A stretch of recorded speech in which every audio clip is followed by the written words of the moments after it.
Bismillahirrahmanirrahim. Assalamualaikum warahmatullahi wabarakatuh. Waalaikumsalam warahmatullahi wabarakatuh. Alhamdulillahilladzi arsala rasulahu bil huda wa dinil haq liyudhhiru ala dini kulli wa kafa billahi shahida.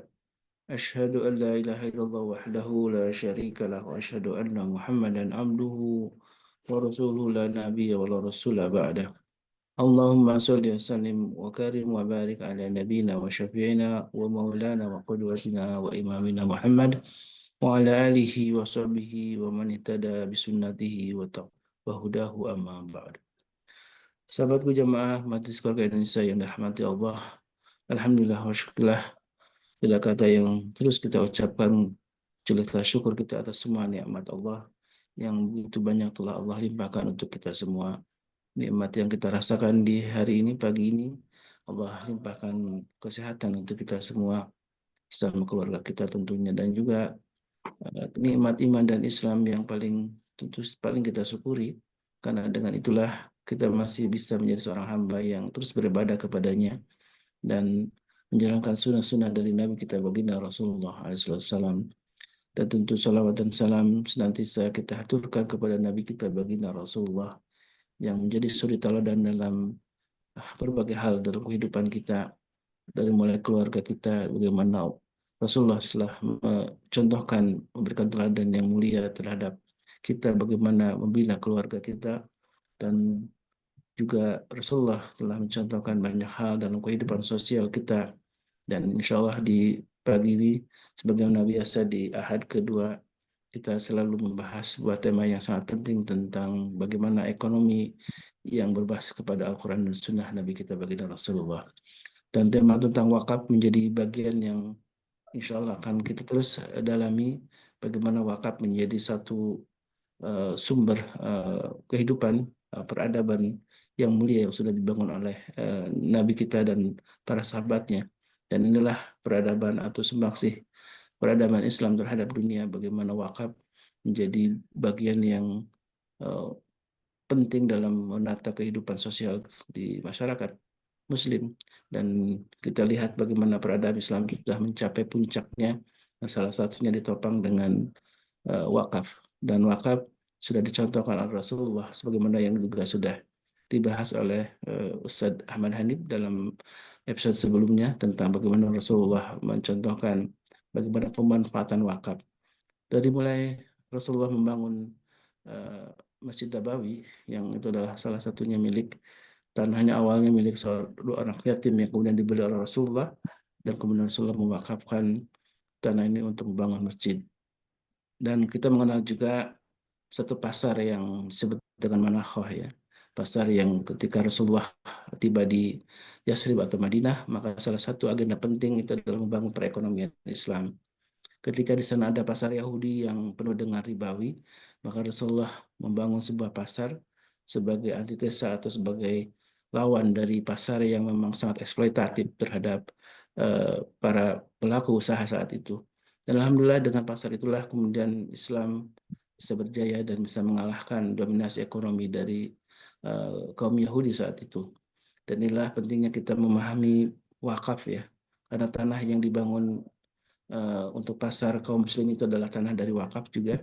Dan inilah tema yang insya Allah akan kita bahas, bagaimana wakaf atau kontribusi wakaf dalam peradaban kaum muslimin dan di era-era kekhalifahan yang insya Allah akan kita bahas, sehingga menjadi inspirasi kita untuk membangun pasar atau membangun suatu uh, aset kaum muslimin yang tentu membedakan antara wakaf dengan zakat atau infak atau sedekah dengan yang lainnya. Kalau zakat adalah perpindahan kepemilikan, ya, dari seseorang kepada orang lain, itu kaum duafa atau kaum miskin. Tapi kalau wakaf, kepemilikannya berpindah dari seseorang dan menjadi milik Allah. Dan inilah yang sangat penting, ketika wakaf ternyata yang dimiliki oleh bukan manusia lagi, tapi adalah Sang Pencipta. Karena itulah wakaf diperuntukkan untuk kebermanfaatan masyarakat secara umumnya. Tidak hanya kaum muslimin, bahkan siapapun bisa menikmati kebermanfaatan dari wakaf ini. Dan alhamdulillah insya Allah di pagi ini akan dibersamai oleh Ustadz Ahmad Hanif LC yang insya Allah akan membahas kelanjutan dari tema tentang wakaf yang mudah-mudahan ini menjadi inspirasi untuk kita para pelaku usaha dan juga tentu masyarakat secara umum tentang betapa kontribusi wakaf itu sangat penting dalam kehidupan kita. Dan alhamdulillah, wasyukurillah, Ustaz Ahmad Hanif juga sudah bersama kita yang insya Allah akan melanjutkan sebuah tema yang penting. Silakan untuk menyimak dan menyiapkan mungkin catatannya. Dan tentu mudah-mudahan tidak hanya kita dapat ilmunya, juga dapat amal yang bisa kita praktekkan minimal dalam eh, kegiatan-kegiatan atau dalam eh, perjalanan dakwah di Majelis Quran Indonesia. Baik, Ustaz Al-Manani, tafadhol masykura. Kita sama-sama siapkan diri kita untuk menyimak kelanjutan sebuah tema tentang wakaf. Tafadhol masykura.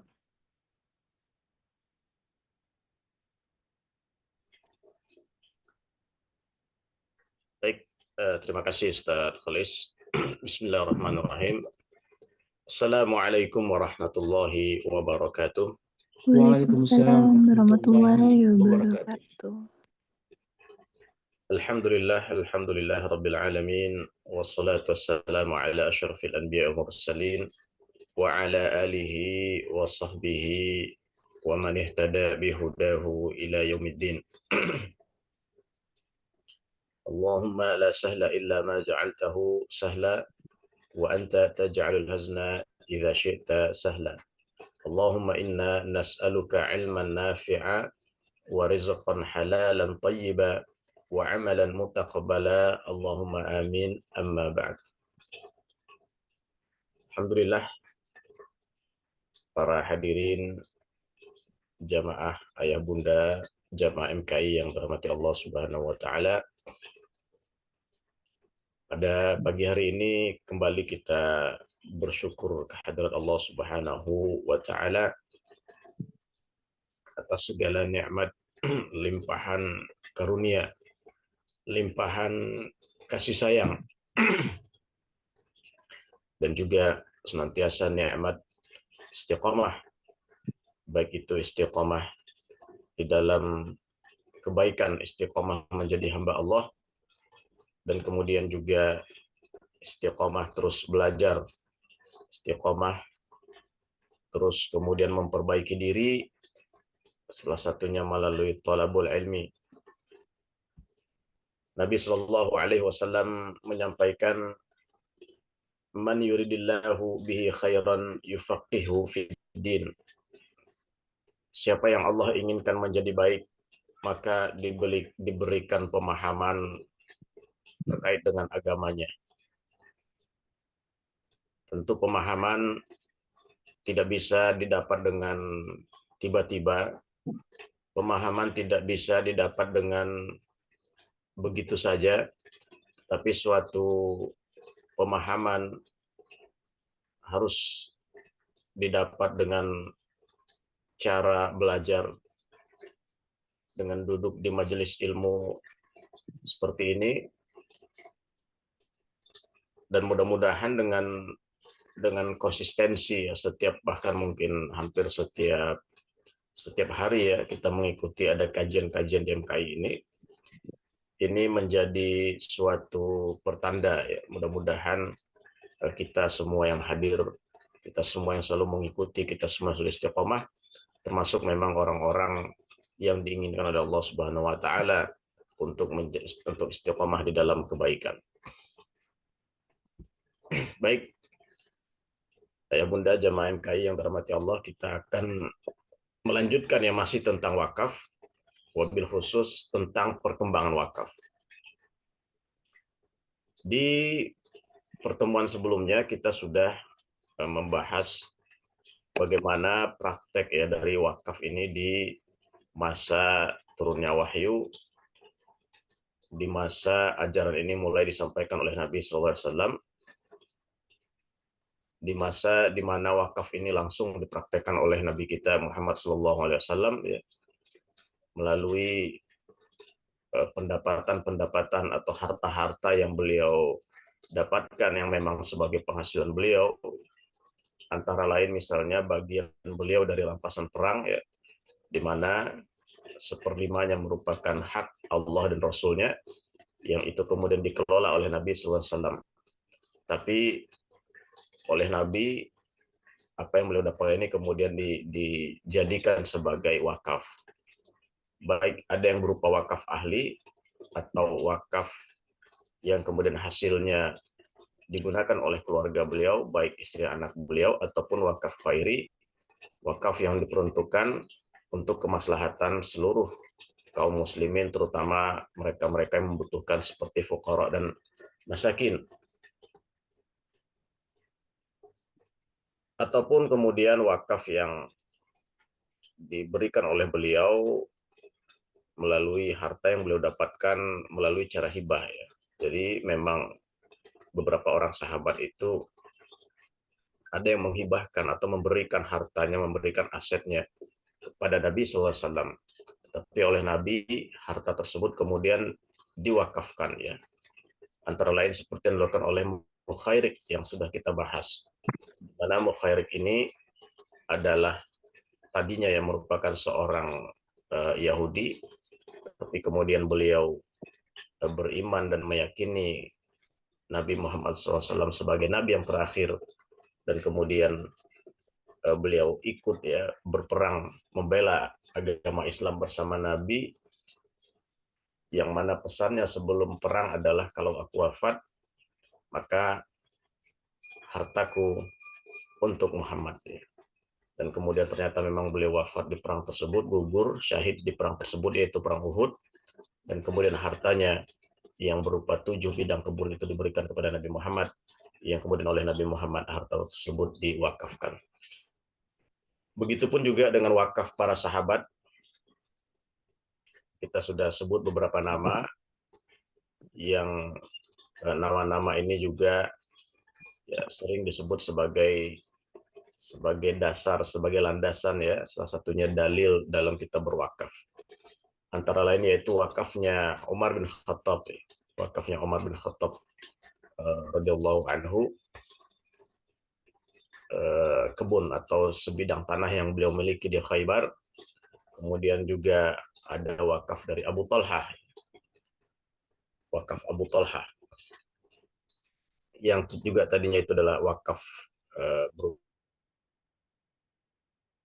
kebun ya, yang kemudian ketika turun ayat lan tanalul birra hatta tunfiqu mimma tuhibbun, engkau tidak akan mendapatkan atau memperoleh kebajikan hingga kalian mewakafkan apa yang kalian cintai. Kemudian Abu Talhah merasa bahwa kebun kurma ini yang merupakan harta, merupakan aset yang sangat beliau cintai ya. Biasa beliau jadikan sebagai tempat untuk bersantai ya. Biasa beliau jadikan sebagai tempat untuk kemudian beliau melepas penat, melepas lelah ya di kebun tersebut. Nah, itu sangat beliau cintai, sangat beliau sukai, menjadi kebun yang favorit beliau. Tetapi kemudian ketika turun ayat ini, beliau mendatangi Nabi dan bertanya apa kira-kira yang bisa beliau lakukan dengan kebun yang kemudian beliau cintai ini, yang kemudian Nabi mengarahkan agar ia berwakaf, yang kemudian hasilnya digunakan ya untuk membiayai keluarganya, atau yang kita sebut dengan wakaf ahli. Ya, ada juga kemudian Utsman bin Affan, tentu ini suatu nama yang sangat legendaris ya dalam urusan zakat, infak, sedekah dan juga wakaf. Seorang bilioner ya, yang kemudian beliau ya salah satunya adalah mengakuisisi sumur yang pada saat itu ada di Madinah, yang diperlukan oleh kaum muslimin sebagai sumber air mereka, tetapi si pemiliknya ini menjual gitu ya, menjual setiap ember yang diambil dari air tersebut. Kemudian Nabi menawarkan kepada pemiliknya, bagaimana kalau Anda wakafkan saja, sebagai gantinya Anda akan dimasukkan oleh Allah Subhanahu wa taala ke dalam surga. Tapi pemiliknya beralasan ya karena ini menjadi satu-satunya mata pencaharian beliau ya. Tapi kemudian ketika Utsman mengetahui hal tersebut, akhirnya ditawarlah sumur tersebut kepada pemiliknya, dan akhirnya dijual kepada Utsman, oleh Utsman diwakafkan lagi gitu ya. Nah, kemudian juga selain itu tentu juga saja ada wakaf Khalid bin Walid ya, seorang panglima perang, di mana beliau mewakafkan perlengkapan perangnya ya di jalan Allah Subhanahu wa taala, mewakafkan kudanya, pedangnya, tombaknya ya, semua perlengkapan perang yang beliau miliki beliau wakafkan agar itu kemudian digunakan oleh kaum muslimin untuk berperang di jalan Allah Subhanahu wa taala. Baik, itu contoh-contoh wakaf yang sudah kita bahas yang dilakukan oleh para sahabat Nabi. Maka di kesempatan ini kita akan lanjut bagaimana praktek ya dari wakaf di era kekhalifahan. Kita akan bahas mulai dari Khulafaur Rasyidin, eranya Khulafaur Rasyidin. Khulafaur Rasyidin adalah sebutan untuk khalifah yang 4 ya setelah Nabi wafat, mulai dari Abu Bakar As-Siddiq, kemudian Umar bin Khattab Al-Faruq, kemudian Utsman bin Affan Dzun-Nurain, kemudian juga Ali bin Abi Thalib ya. Jadi 4 orang sahabat ini yang kemudian memimpin sepeninggal Nabi SAW, yang kemudian eranya disebut sebagai era Khulafaur Rasyidin ya. Kemudian dilanjutkan nanti kekhalifahan yang dipimpin oleh Bani Umayyah, kemudian setelah itu Bani Abbasiyah, dan kemudian setelah itu juga era kesultanan Islam ya. Baik, kita akan bahas terlebih dahulu seperti apa wakaf di era Khulafaur Rasyidin. Nah, yang pertama adalah wakaf di era kekhalifahan ini.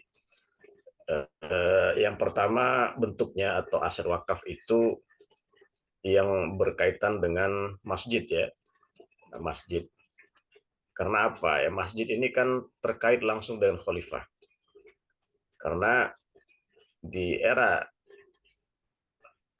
para khalifah ini atau Khulafaur Rasyidin ini, di samping mereka adalah kepala negara ya, mereka juga adalah ulama. Jadi di samping mereka imam atau pemimpin politik, mereka juga imam di dalam sholat. Mereka juga menjadi imam yang memimpin kaum muslimin sholat berjamaah di masjid-masjidnya. Nah, sehingga mereka memahami betul ya tentang kebutuhan tempat ibadah, khususnya masjid, di kalangan kaum muslimin. Karena mereka mengalami atau hidup langsung dengan kebutuhan-kebutuhan kaum muslimin, khususnya terkait dengan tempat ibadah. Nah, sehingga wakaf masjid di era kekhalifahan ini ada 2 hal. Yang pertama, baik itu dengan pembangunan masjid baru ya. Jadi terutama di setiap wilayah-wilayah yang baru, yang itu kemudian ditaklukkan atau dibebaskan oleh kaum muslimin, maka kebutuhan yang pertama kali yang disediakan itu adalah kebutuhan untuk tempat ibadah. Apalagi kalau kita tahu masjid di era tersebut tidak hanya sekedar masjid ya sebagai tempat sholat. Nah, ini kan fungsinya belum jauh bergeser ya daripada masjid di era Nabi SAW, di mana masjid tidak hanya digunakan untuk sholat 5 waktu ya, tetapi juga bahkan Nabi menerima tamu kenegaraan ya, bahkan kemudian tempat berlatih, persiapan ya untuk jihad, untuk perang gitu. Jadi masjid memang bahkan juga kemudian masjid digunakan untuk tempat menampung ya kaum fakir dan miskin ya, yang disebut dengan ahli suffah. Jadi sehingga peran masjid di sini sangat sentral, sangat penting sekali bagi umat Islam. Itulah kenapa kemudian alasannya juga masjid itu harus ada ya, di mana ada komunitas, di mana ada masyarakat muslim, maka yang perlu diperhatikan pertama kali untuk fasilitas yang ada itu adalah masjid atau tempat ibadah. Dan sekali lagi memperbanyak atau memperluas masjid ini tentu kalau kita lihat tadi fungsinya tidak hanya sekedar masjid sebagai tempat ibadah ya, apalagi masjid-masjid di era tersebut juga tempat belajar ya. Nah, karena kan kajian-kajian itu Nabi mengumpulkan sahabatnya belajar, itu rata-rata itu adalah tempatnya ada di masjid. Pun begitu dengan masjid di era kekhalifahan. Nah, artinya ketika wakaf masjid ini di era kekhalifahan, kita tidak hanya memahaminya sebagai masjid tempat sholat ya, tetapi artinya di situ juga ada wakaf tadi, tempat sholat, tempat ibadah, kemudian juga tempat pendidikan, kemudian juga tempat ya istilahnya penampungan ya, tempat tinggal bagi orang-orang yang fakir dan miskin ya, dan juga bahkan bisa sebagai tempat sarana latihan fisik, latihan jasmani gitu ya. Nah, jadi inilah yang bisa kita lihat ya, bagaimana kenapa kemudian para sahabat dan juga Nabi SAW selalu memprioritaskan membangun masjid. Jadi sekali lagi tidak hanya dipahami sebagai tempat ibadah.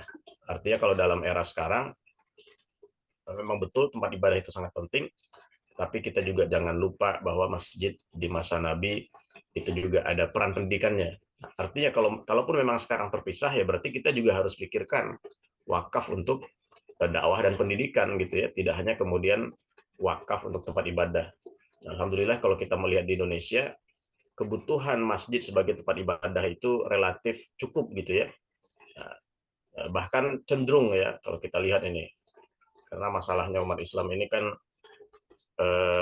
berjamaahnya itu masih belum rutin ya, sehingga ya masjid itu hanya berfungsi 5 kali ya, mungkin sekitar 15 menit ya, kali 5 berarti 15 menit kali 5 sekitar berapa, 675 ya, artinya sehari penggunaan masjid itu hanya sekitar 75 menit ya, 1 jam, yang dimana sehari itu ada 24 jam. Nah, ini kan sangat disayangkan sebetulnya ya, kalau hanya kemudian masjid tidak dioptimalkan.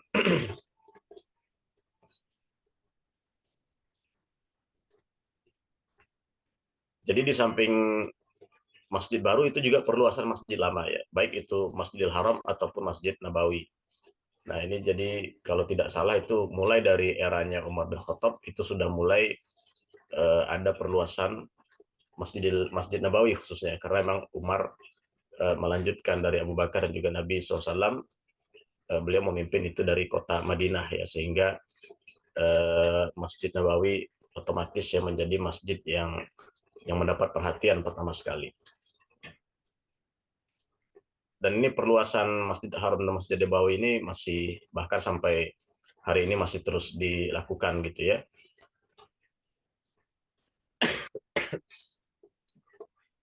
Yang kedua ya, selain kemudian tadi terkait dengan masjid, juga wakaf rumah ya, rumah-rumah. Jadi mungkin kalau kita ingat di pertemuan sebelumnya itu ada beberapa sahabat yang mewakafkan rumahnya ya, mewakafkan rumahnya. Nah, kemudian juga ada wakaf lahan pertanian. Nah, ini kalau wakafnya lahan pertanian ini jelas ya, wakafnya ini kan produktif, maka yang dimanfaatkan dari lahan pertanian itu adalah ya hasil panennya ya, hasil panennya itulah yang kemudian digunakan sebagai hasil wakaf yang diberikan kepada penerima wakaf. Kemudian juga keperluan jihad ya. Nah, ini juga wakaf-wakaf untuk keperluan jihad, keperluan membela agama. Nah, ini juga sudah dilakukan ya sejak era kekhalifahan. Kalau kita ingat di pertemuan sebelumnya ya, Khalid bin Walid adalah termasuk orang yang disebut ya mewakafkan perlengkapan jihadnya untuk keperluan ya membela agama. Nah, ini kan bisa kita perluas, karena makna jihad ini kan tidak selalu membela atau berperang dalam secara fisik ya. Nah, termasuk misalnya adalah jihad kita juga bisa jihad bil qalam ya, kita melalui tulisan, atau jihad bil lisan ya, melalui kemudian ceramah ataupun kajian-kajian yang tujuannya adalah memang mengokohkan atau mempertahankan ya serta menyebarkan nilai-nilai keislaman pada kaum muslimin. Nah, ini masuk dalam pengertian jihad secara umum. Kemudian juga penggalian sumur dan pengairan. Nah, ini juga kita tahu air merupakan suatu kebutuhan yang sangat penting ya bagi masyarakat, sehingga dan bahkan dalam salah satu hadis juga secara khusus Nabi menyebut salah satu wakaf yang diprioritaskan atau yang baik itu adalah wakaf air. Wakaf air di sini tentu bukan berarti memberikan air, karena air itu kan habis ya. Kalau kita berikan air, kan begitu diminum habis, begitu digunakan habis. Sedangkan wakaf tidak seperti itu. Nah, maka wakaf air di sini yang dimaksud adalah wakaf sumber-sumber air ya. Nah, baik itu berupa sumur ya ataupun sumber-sumber air lainnya. Nah, dan alhamdulillah kalau di era kita ini wakaf air ini bisa dalam wujud atau dalam bentuk misalnya wakaf instalasi air ya, air isi ulang misalnya. Nah, itu saya pribadi pernah ya di pesantren itu ditawarkan wakaf itu instalasi untuk air isi ulang, sehingga pesantren untuk kebutuhan airnya tidak harus untuk isi ulang ya, tidak harus kemudian membeli ya dari pihak luar, bisa disediakan melalui dengan adanya instalasi tersebut. Nah,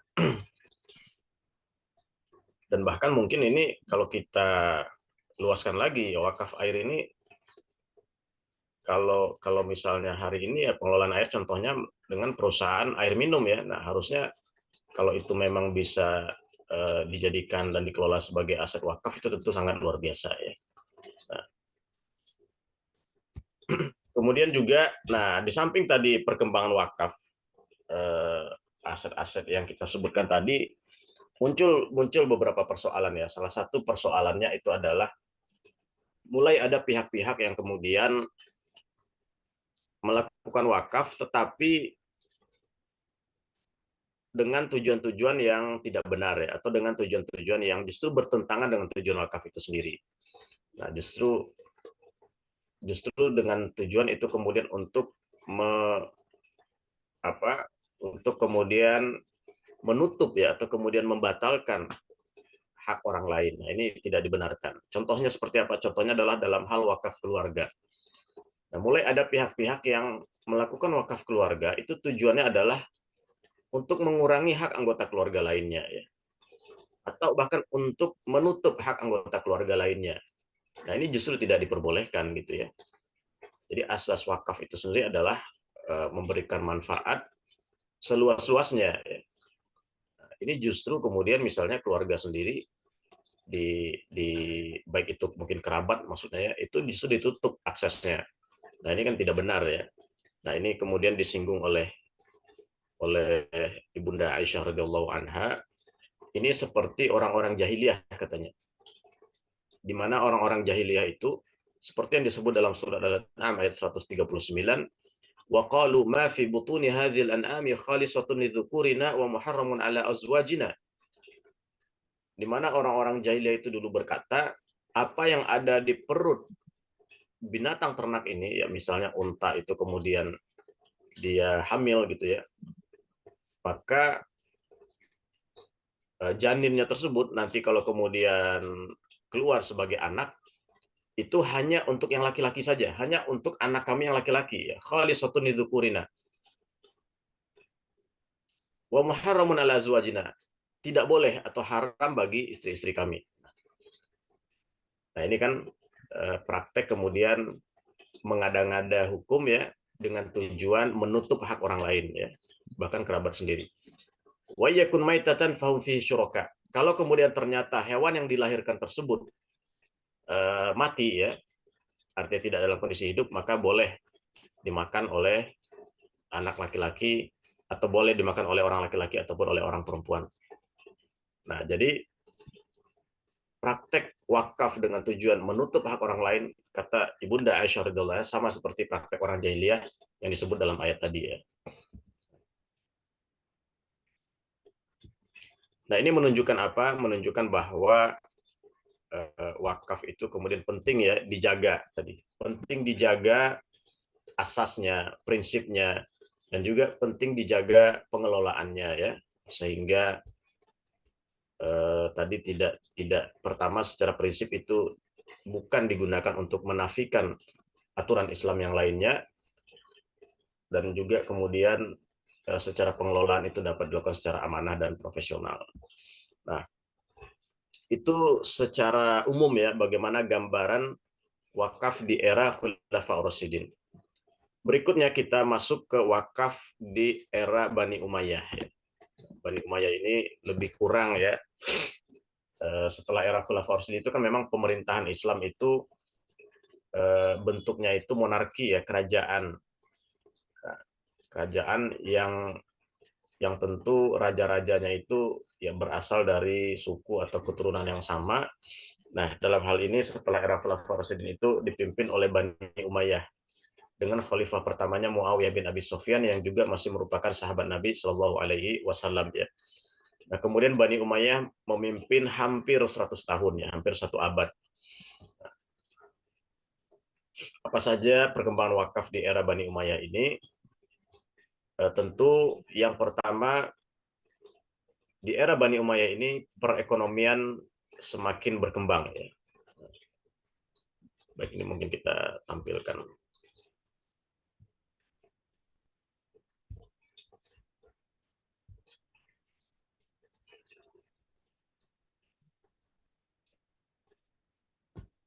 Ya, di era Bani Umayyah ini perekonomian semakin berkembang. Sehingga aset wakaf juga semakin banyak, semakin bertambah. Jadi jamaah sekalian, salah satu ciri masyarakat yang memang indikator keislamannya itu baik adalah semakin berkembang ekonominya, semakin berkembang juga aset wakafnya. Nah, Islam sekali lagi, Islam pasti pro pertumbuhan ekonomi ya. Islam pro kemakmuran, Islam pro kesejahteraan, sudah pasti itu ya. Islam itu tidak menginginkan orang miskin ya, atau fakir atau tidak punya pekerjaan, tidak. Jadi ajaran-ajaran tentang kesederhanaan, ajaran-ajaran tentang sikap zuhud, ajaran-ajaran tentang tidak terlena dengan dunia, ya. Ajaran-ajaran tentang kemudian kita tidak menjauhi tipu daya dunia itu jangan dipertentangkan tadi dengan kemakmuran, kesejahteraan. Ya. Itu tidak bertentangan ya. Kita bisa tidak tertipu dunia dengan memiliki harta yang banyak. Kita juga bisa tidak terperdaya oleh dunia dengan kemudian hidup dengan kemakmuran. Kita juga bisa tetap sederhana walaupun kemudian memiliki aset yang banyak gitu ya. Nah, jadi sekali lagi secara ekonomi ya Islam itu pro tadi pertumbuhan ekonomi. Islam itu pro perkembangan ekonomi. Nah, tapi kemudian indikatornya adalah suatu masyarakat muslim yang baik, semakin kegiatan ekonominya itu bertambah, ekonominya itu tumbuh, maka aset wakaf juga tumbuh. Nah, ini seharusnya. Artinya apa? Artinya di sini masyarakat punya kesadaran ya, tidak hanya kemudian menumpuk kekayaan untuk mereka sendiri, tapi kemudian bagaimana mereka secara spiritualnya, secara kesolehan individunya, mereka kemudian semakin dekat kepada Allah Subhanahu wa taala, dan secara sosial masyarakatnya, artinya kemudian pertumbuhan ekonomi itu kemudian dimanfaatkan untuk juga kepentingan masyarakat luas. Nah, ini yang terjadi di era Bani Umayyah. Ekonomi masyarakat semakin berkembang, aset wakaf juga semakin banyak. Nah, kemudian penerima wakaf juga semakin luas. Nah, ini konsekuensi dari aset wakaf semakin bertambah, penerima wakaf juga semakin luas. Jadi tidak hanya terbatas pada fakir miskin saja. Biasanya di era-era awal ya Islam ini juga bisa kita lihat di kitab-kitab fikih, di buku-buku fikih itu, maka yang konsisten disebut itu sebagai penerima wakaf itu adalah fakir miskin, dan itu benar ya, tidak salah gitu ya. Nah, tetapi sesungguhnya penerima wakaf itu tidak terbatas hanya secara teori, tidak hanya terbatas pada fakir miskin saja. Tapi kalau kemudian aset wakaf ini terbatas, ya tentu kita harus memberikan kepada yang prioritas gitu ya. Nah, tapi kalau kemudian aset wakaf ini sudah berkembang, sudah banyak, maka penerima wakafnya pun bisa kemudian diperluas ya. Tidak hanya terbatas pada fakir miskin. Dan ini sudah mulai dipraktekkan pada masa Bani Umayyah. Bahkan kemudian di masa Bani Umayyah ini juga mulai dibentuk suatu lembaga khusus yang mengelola wakaf di bawah qadhi qudat atau kehakiman ya. Jadi di era-era sebelumnya wakaf itu biasanya dikelola oleh si wakifnya. Jadi orang yang mewakafkan itu mereka biasanya yang sekaligus sebagai pengelola ya. Nah, misalnya saya wakaf kebun. Karena saya melakukannya tadi wakaf ini kan niatnya ibadah ya karena Allah Subhanahu wa taala ya, sehingga kepentingan pribadi sudah dikesampingkan di situ. Jadi walaupun kita sebagai wakif dan sebagai pengelola itu tetap bisa profesional gitu ya, karena memang dari awal niatnya wakaf ini adalah bukan untuk kepentingan pribadi gitu ya. Tapi kemudian seiring dengan banyaknya aset wakaf ini, sehingga tentu para wakif ini tidak selalu bisa atau tidak selalu mampu yang mengelola aset wakafnya.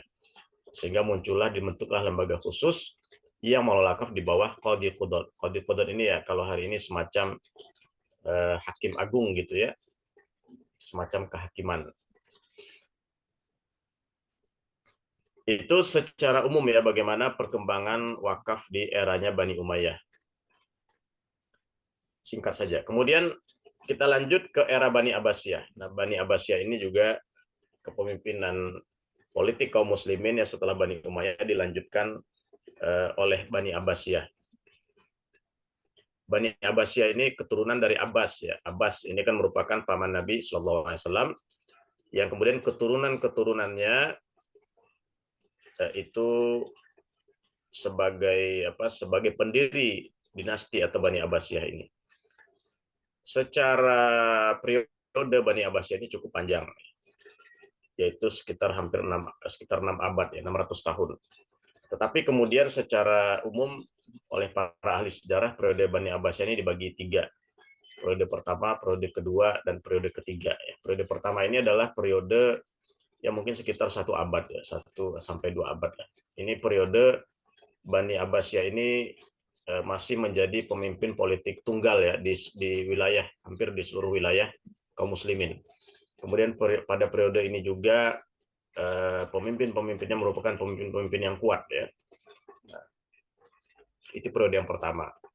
Kemudian periode yang kedua ini beberapa wilayah itu mulai melepaskan diri dari Bani Abbasiyah, sehingga di samping Bani Abbasiyah nanti akan terdapat kesultanan-kesultanan atau wilayah-wilayah lain yang secara politik itu sudah melepaskan diri ya dari Bani Abbasiyah. Dan kemudian juga sudah mulai, kalau dulu itu biasanya raja, istilahnya raja itu juga sekaligus sebagai kepala pemerintahannya ya, atau sebagai sebagai pelaksananya, sebagai eksekutifnya. Tapi di era-era berikutnya itu eksekutifnya itu lebih cenderung ya didelegasikan kepada Perdana Menteri. Nah, ini mulai terjadi pada Bani Abbasiyah era-era berikutnya ya. Nah, Perdana Menteri ini ya juga memiliki latar belakang yang bermacam-macam ya. Kemudian era-era yang ketiga ini merupakan ya bisa disebut era yang terlemah ya dari secara keseluruhan periode Bani Abbasiyah. Bahkan bisa dibilang secara politik wilayah yang tunduk atau dikuasai oleh Bani Abbasiyah itu hanya sekitar Baghdad ya dan sekitarnya, tapi kemudian wilayah-wilayah lain itu dipimpin oleh kesultanan-kesultanan Islam yang lainnya ya, mulai muncul, bahkan secara kekuasaan bisa jadi mereka ini lebih besar ya daripada Bani Abbasiyah sendiri. Nah, itu secara sekilas ya sejarahnya Bani Abbasiyah. Kemudian tentang wakaf di era tersebut.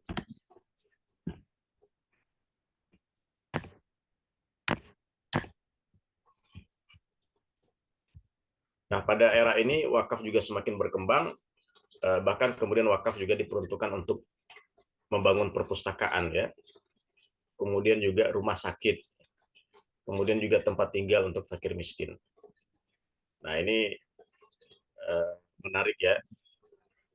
Jadi wakaf untuk membangun perpustakaan. Nah kita tahu umat Islam itu kan sebetulnya adalah umat yang harusnya menjadi umat yang pembelajar ya, umat yang cerdas gitu ya, yang mereka itu harusnya mengarahkan gitu ya, bukan diarahkan gitu ya.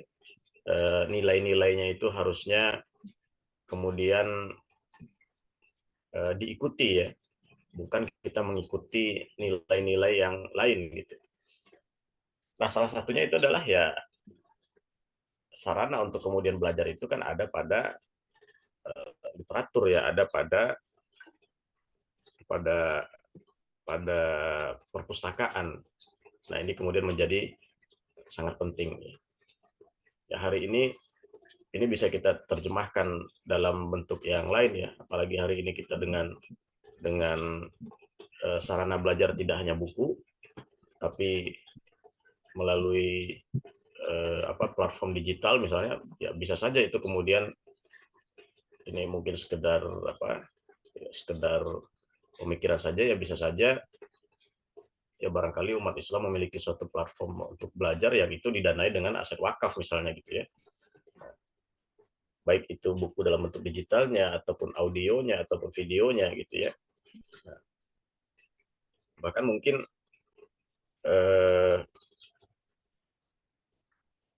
istilahnya kajian-kajian MKI ini kan bisa diarsipkan ya, bisa diarsipkan dan kemudian menjadi suatu disimpan ya di perpustakaan digital. Ya itu sebagai ininya ya, sebagai ya intermezzo. Kemudian juga rumah sakit. Nah, ini juga ya sudah mulai ya beberapa hari ini misalnya beberapa lembaga amil zakat itu atau lembaga kemanusiaan memiliki proyek-proyek rumah sakit ya. Tapi kemudian beberapa rumah sakit itu aksesnya masih terbatas untuk orang-orang yang duafa ya, untuk orang yang tidak mampu misalnya. Itu sekali lagi itu tidak salah gitu, itu sudah benar. Nah, tapi kalau kemudian wakafnya ini semakin berkembang, insya Allah ya harusnya itu bisa lebih luas ya penerima manfaatnya, tidak hanya kemudian mereka yang fakir dan miskin saja. Nah kemudian ini juga tempat tinggal untuk fakir miskin ya. Nah ini bahkan ini sudah ada ya cikal bakalnya di era Nabi SAW, di mana masjid yang tadi kita sebut tidak hanya sebagai tempat ibadah, tidak hanya sebagai tempat sholat ya, tetapi kemudian juga menjadi shelter ya atau tempat tinggal orang-orang yang memang belum memiliki rumah ya. Kemudian juga pengelolaan wakaf semakin mandiri, terpisah dari urusan kehakiman. Nah, jadi memang kalau di era sebelumnya atau era Bani Umayyah tadi, wakaf ini masih dalam suatu kesatuan ya, dalam satu kesatuan departemen kehakiman gitu. Tapi kemudian di era Bani Abbasiyah ini pengelolaan wakaf semakin menjadi sendiri dan kemudian terpisah dari urusan kehakiman. Kemudian di era kesultanan-kesultanan ya seperti era Turki Utsmani ya, kemudian era Fatimiyah di Mesir, kemudian eranya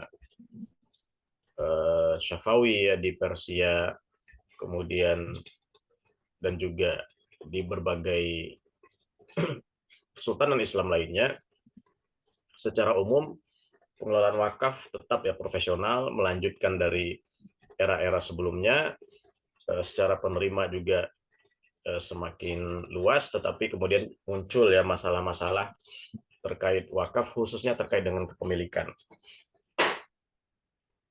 Salah satu contohnya adalah, nah ini karena beberapa ya oknum ya dari pemimpin tersebut mulai ada yang kemudian melihat wakaf ini ya sebagai ekonomi, karena tadi ya di era-era berikutnya itu kan peran ulama dan umara itu mulai terpisah ya. Jadi umara itu tidak selalu ulama gitu, dan para ulama tidak selalu kemudian menjadi umara. Nah, dari sisi umara ini muncul kebijakan-kebijakan yang dianggap itu merugikan terkait dengan aset wakaf. Contohnya adalah mencaplok kepemilikan. Nah, bahkan di dalam literatur tentang wakaf itu disebutkan ada pemimpin-pemimpin itu yang kemudian menagih ya, artinya seperti ini, memverifikasi aset wakaf. Biasanya ya di antara aset wakaf itu kan sebetulnya bisa dilakukan secara lisan gitu, dan ini seperti yang cukup banyak dilakukan ya sebelum-sebelumnya. Nah, sehingga bukti kepemilikan secara tertulisnya itu barangkali tidak ada gitu ya. Nah, tetapi oleh pemimpin-pemimpin berikutnya, nah, itu mulai dipermasalahkan gitu ya. Mulai dipermasalahkan, beberapa aset wakaf itu dipermasalahkan kepemilikannya. Sehingga ketika ada kepemilikan yang dianggap tidak jelas, maka itu akan diklaim sebagai aset negara. Nah, apalagi memang negara mulai memiliki kebutuhan-kebutuhan yang cukup banyak ya, sehingga pemimpin-pemimpin pada saat itu ya mulai melirik lah aset-aset mana yang kira-kira bisa diambil ya sebagai aset negara. Nah, salah satunya menjadi sasaran adalah aset wakaf ini. Ya, tetapi tentu kontrol dari ulama cukup kuat ya. Salah satunya adalah kisah yang cukup terkenal itu adalah Imam Nawawi, di mana sempat terjadi pertentangan ya antara beliau dan juga pemimpin pada masa itu, karena cara-cara yang dilakukan tadi mengklaim kepemilikan wakaf, tapi kemudian ditentang oleh Imam Nawawi. Sampai kemudian Imam Nawawi ini diusir gitu ya, diusir. Tapi kemudian pada akhirnya pemimpin saat itu menyerah ya, dan kemudian mengakui bahwa cara-cara yang mereka lakukan ini tidak benar dan mengembalikan aset wakaf sesuai kepemilikannya dan sesuai peruntukannya. Nah, itu secara umum ya, bagaimana perkembangan wakaf di era kekhalifahan mulai dari Khulafaur Rasyidin kemudian hingga era kekhalifahan yang terakhir, yaitu era Turki Utsmani. Ya, sebetulnya ini kan hanya sekilas saja. Kalau untuk detail, untuk lebih fokusnya, memang kita perlu ya, masing-masing era ini perlu kita bahas secara detail memang, untuk agar kita mengetahui lebih detail juga seperti apa pengelolaan wakaf pada era-era tersebut. Tapi paling tidak ini menjadi semacam gambaran ya untuk kita. Baik, jamaah sekalian yang dirahmati Allah, barangkali itu ya secara sekilas, secara umum bagaimana perkembangan wakaf di era peradaban Islam, mulai dari kemarin kita sudah bahas eranya Nabi Muhammad SAW, kemudian hingga era kekhalifahan. Baik, barangkali dari saya cukup ya. Nah, mungkin ada hal-hal yang ingin kita bahas atau kita diskusikan. Saya kembalikan ke Ustaz Khalis. Wallahu a'lam bishawab. Baik, alhamdulillah, syukurlah, jazakallah khairan Ustaz Ahmad Hanif yang memberikan satu overview ya, sekilas tentang bagaimana kondisi perwakapan di era-era kekhalifahan, dan tadi sudah ada sedikit dibahas tentang di zaman Khulafaur Rasyidin dan juga di era-era dinasti Islam ya.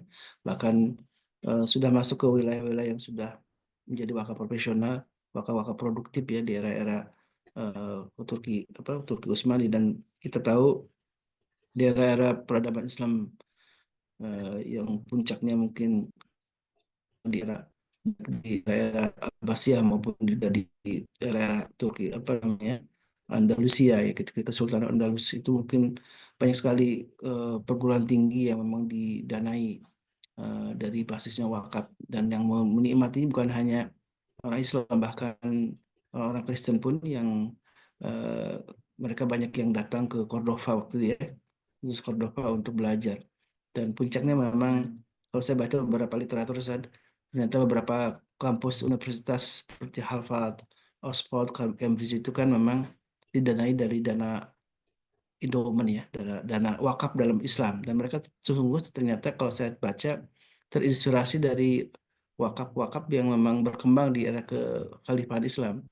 Jadinya mereka menerapkan praktek ini dalam masyarakat mereka, maka berdirilah beberapa kampus yang kita kenal menjadi kampus unggulan di dunia ini ya. Ada Cambridge, ada Oxford, ada Harvard bahkan.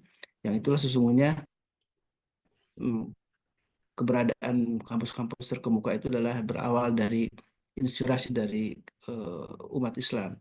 Sayangnya umat Islam saat ini memang justru jauh dari apa yang sudah dirintis oleh para pendahulunya, yaitu bahwa kampus-kampus didanai oleh wakaf. Tapi sekarang kalau kita lihat memang pendidikan menjadi sangat komersil ya.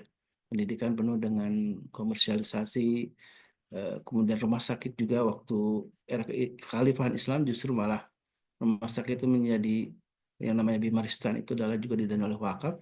Semuanya gratis gitu ya. Kapan ya kita bisa menikmati era kegemilangan Islam ini? Tentu dimulai dari kita, keluarga kita yang sama-sama kembali memahami tentang bagaimana kontribusi Islam dalam peradaban dunia ini, sehingga kita bisa mendidik sebuah generasi yang insya Allah akan menjadi pelanjut dari apa yang sudah dirintis oleh para pendahulu kita.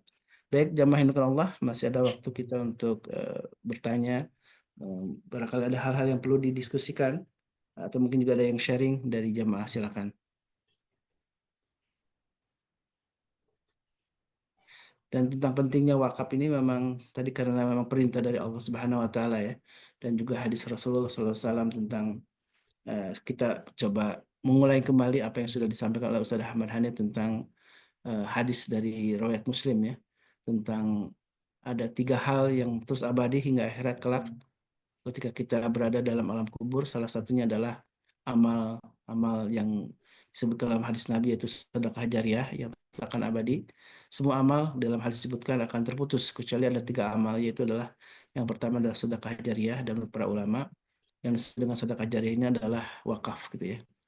Dan wakaf inilah yang mudah-mudahan MKI sudah mulai juga memikirkan bagaimana dana-dana infak dari jamaah itu salah satunya mungkin adalah bentuk nanti wakaf yang diproduktifkan. Nah, inilah yang mungkin PR besarnya, karena wakaf produktif inilah yang seharusnya memang jadi andalan kita dalam membangun sebuah gerakan dakwah.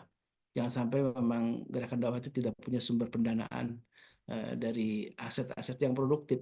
Karena ya tentu tadi ada wakaf misalkan bagaimana air gitu ya bisa jadi sebuah wakaf yang sangat bermanfaat untuk kita. Tapi tentu ketika ada aset produktif yang bisa dikembangkan, mungkin banyak nanti beberapa pesantren atau lembaga pendidikan yang menikmati kontribusi atau wakaf dari kita, dari jamaah, salah satunya dalam bentuk air itu, karena disebutkan dalam sabda Nabi yang mulia, termasuk sudah terbaik itu air Ustaz ya. Dan air itulah yang tidak, sesungguhnya dalam hadis Nabi juga disebutkan tidak boleh diperdagangkan. Sekarang kita malah air ini sangat intensif, sangat ekspansif ya diperdagangkan. Air itu adalah harusnya menjadi milik umat, tidak diperdagangkan, dan itu dinilai oleh wakaf. Nah, ini PR besar bagi kita, bagaimana wakaf ini bisa mendanai semua kegiatan dakwah dari lembaga-lembaga dakwah atau lembaga pendidikan, yang sayangnya sekarang kita lebih masuk ke era-era yang komersialisasi, sehingga mana yang wakaf, mana yang seharusnya gratis gitu ya. Dan wakaf ini jadi sekabur saja. Pendidikan walaupun namanya pendidikan Islam sangat komersil gitu ya. Tidak disalahkan, tapi memang seharusnya memang keberkahan itu harusnya ya dimulai dengan cara satunya membangun sebuah generasi yang berkah, tentu didanai dengan wakaf. Nah, bukan berarti tidak ada dana untuk pengelolaan ini atau mungkin gratis para guru, bukan begitu. Tapi bagaimana ada wakaf produktif yang bisa mendanai, dan itu semuanya didanai apa di support oleh kaum muslimin sesungguhnya ya. Silakan, ada yang bertanya? Ya, mungkin sedikit lagi tadi saya menarik juga yang disampaikan Polis ya terkait dengan ya universitas-universitas di Barat itu ya yang meneruskan tradisi wakaf tadi ya. Hari ini mereka menyebutnya dengan endowment fund ya atau istilahnya mungkin dana abadi ya. Nah, jadi itu memang semacam dana yang dipertahankan pokoknya, tapi kemudian diinvestasikan, kemudian hasil investasinya inilah yang digunakan untuk membiayai kegiatan-kegiatan pendidikan ya, untuk menunjang pendidikan, beasiswa dan lain sebagainya. Nah, dan ini sebetulnya betul konsep wakaf sebetulnya ya, itu konsep dana abadi itu adalah sebetulnya konsep wakaf. Tapi memang wakafnya itu ya kalau di kita wakafnya wakaf melalui wakaf uang gitu ya. Nah, sehingga yang dipertahankan adalah nilainya. Jadi bukan aset fisiknya. Misalnya tadi katakanlah sebutlah dana abadi misalnya 100 miliar gitu. Jadi 100 miliar ini tidak boleh berkurang gitu ya. Nah, bagaimana caranya ya harus mau tidak mau harus dikelola. Nah, sehingga hasilnya itulah yang kemudian digunakan untuk mendanai ya para penerima wakaf. Baik. Baik, ada yang sudah resen? Ustaz Selo, silakan. Assalamualaikum warahmatullahi wabarakatuh. Waalaikumsalam. Alafu suara aja ya, makanya lagi hancur-hancuran nih. Mau nanya Ustadz, boleh nggak wakaf jadi kolateral? Wakaf jadi kolateral boleh nggak? Misal gini, eh, kalau pinjaman nanti ini ya, kilaf ya, karena konteks riba. Tapi kalau kolateralnya untuk masuk ke dalam share saham misalnya gitu, MKI punya punya wakaf sebidang tanah misalnya gitu ya, ada nilai itu misalnya nilainya dua setengah m misalnya, berdasarkan nilai tanah itu kita jadikan kolateral untuk bikin satu perusahaan baru misalnya gitu yang kita lihat kita sudah visible dan itu menguntungkan, boleh nggak? Ya, prinsipnya kan tadi ya aset wakaf itu dipertahankan ya agar kemudian tidak berkurang atau bahkan ya tidak hilang gitu ya. Nah, kalau memang ya ini tentu terkait dengan teknis sebetulnya. Jadi kalau prinsip itu bisa dijalankan ya, prinsip yang tadi artinya betul-betul apa istilahnya ya mitigasinya ya betul-betul kemudian direncanakan dengan matang, dikelola dengan ya artinya secara ikhtiar manusia sudah diantisipasi ya kegagalan-kegagalannya sehingga kemudian dengan demikian secara perhitungan kita sebagai manusia, ikhtiar kita sebagai manusia, walaupun itu sebagai kolateral tapi kemudian dapat dipertahankan gitu ya. Nah, saya rasa insya Allah itu masih bisa gitu ya. Nah, ya tetapi tinggal kan kalau secara legalnya Allah alam ya saya juga kurang mengerti, setahu saya gitu ya. Beberapa pengalaman dulu memang biasanya kalau kita berurusan dengan pihak-pihak yang resmi gitu ya, mereka tidak menerima gitu ya atau tidak mau kalau kemudian yang dijadikan kolateral itu adalah aset wakaf misalnya. Tetapi secara prinsip ya seharusnya kalau memang itu bisa ya diantisipasi tadi ya risiko-risiko yang disebutkan tadi, apalagi itu tujuannya juga untuk kemudian pengembangan dari aset wakaf itu sendiri, ya apalagi tadi istilahnya kita memproduktifkan gitu ya. Wakaf itu kan prinsipnya harus produktif. Kalau misalnya tadi tanah itu tidak produktif, bahkan kemudian kita harus membiayai gitu kan, ada pajaknya segala macamnya gitu. Ya justru bisa itu kemudian dialihkan atau dikelola untuk menjadi sesuatu yang lebih produktif. Pada prinsipnya bisa. Wallahu a'lam. Baik, jazakallah khair Ustaz. Baik, saya masih teringat ada pertanyaan dari Bunda Nadia kalau nggak salah ya, tentang pengalihan aset itu Ustaz, yang sempat ditukar guling katakanlah begitu ya. Ada satu wakaf di daerah yang mungkin tidak produktif gitu ya. Kemudian supaya menjadi produktif dijual kemudian dibelikan di tanah atau di aset yang dianggap produktif. Apakah itu dibolehkan dalam kaidah wakaf Ustaz? Ya, prinsipnya itu bisa dibolehkan ya. Jadi prinsipnya adalah wakaf itu boleh ditukar ya, diganti, ditukar guling. Prinsipnya yang pertama terjadi penurunan kan pada nilai yang diambil oleh wakaf ini, misalnya, sehingga seperti misalnya bangunan itu kan butuh diperbaharui ya, direnovasi dan lain sebagainya. Berarti kan itu ketika kita renovasi kan di situ ada pergantian aset kan, sebetulnya pintu-pintunya kita ganti, misalnya kusennya kita ganti gitu ya. Bahkan bisa jadi bangunan lamanya itu mungkin hanya tinggal di bawah 50% kan. Nah, artinya pada prinsipnya itu boleh. Itu kan memperbaharui ya apa yang sudah ada. Dan kemudian yang kedua juga adalah mengganti sama sekali, itu juga boleh. Tadi prinsipnya, tapi dengan prinsip itu harus untuk meningkatkan tadi produktivitas dari wakaf itu sendiri ya. Jadi bukan untuk kepentingan-kepentingan yang justru misalnya bertentangan dengan tujuan dari wakaf. Itu yang tidak diperbolehkan. Tapi secara prinsip kalau memang tujuannya itu adalah untuk kemaslahatan wakaf, agar penerima hasil wakaf ini lebih banyak, sehingga penerima manfaatnya lebih banyak, pada prinsipnya itu dibolehkan ya. Apalagi tadi kalau tujuannya adalah untuk mempertahankan ya, kalau renovasi segala macam itu sebenarnya berarti mempertahankan ya aset wakaf itu, agar kemudian jangan sampai habis atau bahkan hilang.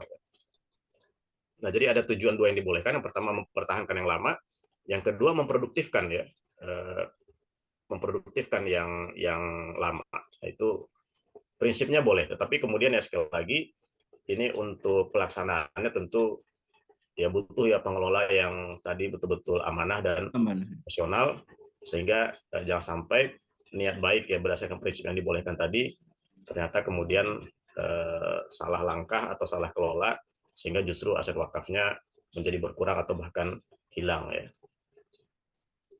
Untuk wakaf uang nih, Ustaz, ini sangat menarik ya, karena kan BWI sudah juga mengkampanyekan untuk wakaf uang, karena tidak semua orang kan punya harta yang dalam bentuk tanah atau bangunan ya yang diwakafkan. Tapi dalam bentuk uang hampir semua orang punya, dan itu bisa istilahnya bisa dibayarkan atau diwakafkan dengan jumlah yang kecil gitu kan. Katakanlah punya uang 100.000, kalau jamaah MK ini yang mungkin ada 100 orang atau 200 orang, 15 orang, kumpulkan uang 100.000 saja gitu kan ya, kemudian jadi uang dan dalam jumlah lumayan besar, 100.000 misalkan dikali 1.000 orang kan jadi 100 juta, dan kemudian dijadikan uang ini wakaf. Ini apa yang pilihan-pilihannya yang secara risiko mungkin tidak akan menghilangkan uang itu. Nah, misalkan dibelikan aset, atau kalau di BWI kan saat ini yang saya tahu memang dijadikan dalam bentuk saham atau obligasi ya negara, yang memang ada jaminan dari obligasi syariah itu, kemudian hasilnya dimanfaatkan untuk sedekah atau infak dan sebagainya. Ini kalau pilihan-pilihan mana yang paling strategis secara syar'i gitu ya, kalau Ya, dalam bentuk wakaf uang ya. baik, terkait dengan uang ini ada dua hal ya, ada dua istilah. Yang pertama tadi wakaf uang. Wakaf uang itu memang kita mewakafkan uang senilai tertentu gitu ya. Nah, yang tidak boleh berkurang ini adalah nilainya kan. Misalnya tadi kita wakaf 100 juta. Jadi nilai 100 juta ini harus dipertahankan gitu ya. Nilai uang 100 juta ini harus dipertahankan. Lalu bagaimana cara mempertahankannya? Ya tadi dalam prakteknya khususnya di Indonesia itu ya wakaf uang itu aturannya kalau saya tidak salah itu harus dikelola oleh lembaga keuangan gitu ya. Misalnya bank syariah atau mungkin lembaga keuangan syariah lainnya. Jadi tidak bisa dikelola oleh lembaga badan hukum lain yang bukan lembaga keuangan ya, atau badan usaha yang bukan lembaga keuangan. Jadi setahu saya tidak bisa ya. Makanya tadi penggunaannya biasanya tadi digunakan untuk membeli ya saham-saham, ataupun kemudian sukuk ya, ataupun kemudian surat-surat berharga syariah lah, yang itu kan bisa kita sebut juga sebagai aset yang cair ya, artinya seperti uang gitu kan, sehingga tidak dikonversi menjadi barang gitu ya. Nah, itu wakaf uang, itu yang disebut dengan wakaf uang. Kalau untuk di Indonesia ya seingat saya, setahu saya aturannya tadi seperti itu. Kita ini orang misalnya MKI ya sepertinya kalau secara aturan tidak bisa gitu ya kita mengelola wakaf uang gitu. Ataupun misalnya yayasan tidak bisa ya mengelola wakaf uang, atau bahkan tidak semua lembaga keuangan juga ya, tapi tadi adalah harus lembaga syariah karena memang pengelolaannya pun, investasinya pun harus sesuai dengan syariah ya. Itu yang pertama. Yang kedua, wakaf melalui uang ya. Nah, wakaf melalui uang ini ya misalnya MKI contoh membuka rekening wakaf gitu kan. Kemudian yang terkumpul itu dipergunakan untuk membeli aset gitu ya. Nah, jadi wujud wakafnya sebetulnya aset tersebut, tetapi para wakifnya untuk memudahkan mereka mewakafkannya dalam bentuk uang. Tapi pada prinsipnya uang itu akan dibelikan aset yang kemudian aset itu adalah aset wakaf. Gitu ya, misalnya nah sehingga dengan cara demikian kan juga wakif bisa dengan nominal yang ya bahkan mungkin 10.000, ya bahkan mungkin 5.000 bisa gitu ya.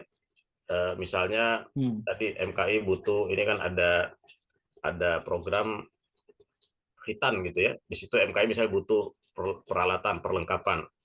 Nah, itu bisa dilelang dalam bentuk wakaf gitu ya. Nah, kemudian jamaah ya bisa memiliki saham wakaf di situ. Artinya tidak harus kemudian satu orang kemudian membeli satu perlengkapan, bisa satu perlengkapan itu dibeli oleh 10 orang misalnya kan, yang kemudian itu ya tinggal nanti ditawarkan saja wakafnya seperti di masjid-masjid itu kan ada wakaf per meter atau satu sak gitu kan, nah sama prinsipnya sama.